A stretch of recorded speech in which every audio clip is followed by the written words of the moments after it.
दोस्तों ये है बजाज की पल्सर NS 125 है। फ़िलहाल मैं गाड़ी का बात नहीं कर रहा हूँ, जो हमारा डिस्क ब्रेक है उसका बात कर रहा हूँ। तो डिस्क ब्रेक में जो कैलिपर है वो टूट गया है। तो किस वजह से टूटा है चलिए जान लेते हैं। तो जो हमारा डिस्क पैड है, डिस्क पैड में डिस्क पैड की जो लेदर होती है, लेदर ख़त्म हो जाने की वजह से जो गाड़ी के ओनर हैं उसी पे चलाए हैं। जो हमारी लेदर ख़त्म हो जाने की वजह से जब उसी पे गाड़ी रन होती है तो मेटल टू मेटल टकराता है। जब मेटल टू मेटल टकराएगा, जैसा कि लोहा लोहा जब टकराता है तो हीट पैदा करता है। तो हीट पैदा होने की वजह से चिपचिपाहट बनाती है और चिपक जाता है।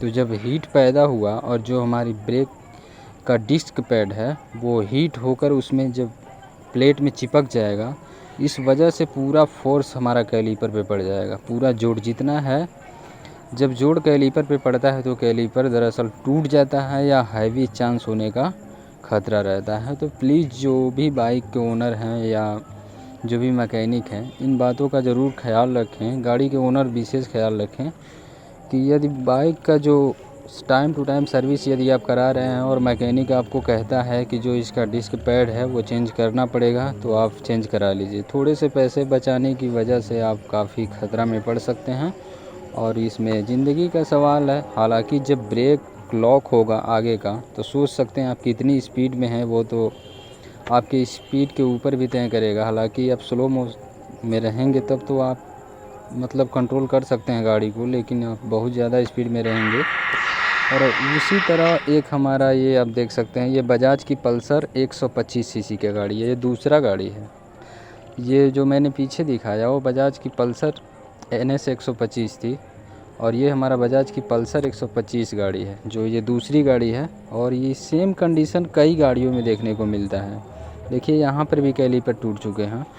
तो जो ये ब्रेक की प्रॉब्लम है कैलिपर टूटने का, ये गाड़ी जो इनके ओनर हैं वो विशेष ख्याल रखें, नहीं तो आपकी ज़िंदगी है।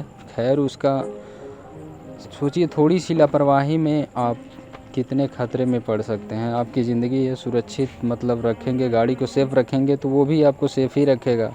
यदि आप उसको डैमेज करके चलाएँगे तो वो तो आपको ही डैमेज करेगा ही। तो आप देख सकते हैं कितनी घातक तरीके से ये टूटा हुआ है। ये NS 125 का मैंने पीछे दिखाया और ये हमारा पल्सर 125 है।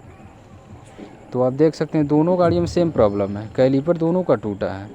और इसी वजह से जो हमारी डिस्क ब्रेक की जो लेदर होती है वो टाइम टू टाइम चेंज कराना ज़रूरी होता है। तो लगभग गाड़ी में 20,000 चल जाए, लगभग 15 से 20,000 चल जाए तो डिस्क जो जो हमारा पैड है, डिस्क की पैड है, उसे रिप्लेस ज़रूर करा लें। और टाइम टू टाइम इसका सर्विस कराते रहें, जो कि हमारा कैलिपर भी नहीं जाम हो और अच्छे से। बस यही जानकारी देना था कि जो बाइक के ओनर हैं वो विशेष ख्याल रखें। ज़िंदगी आपकी बहुत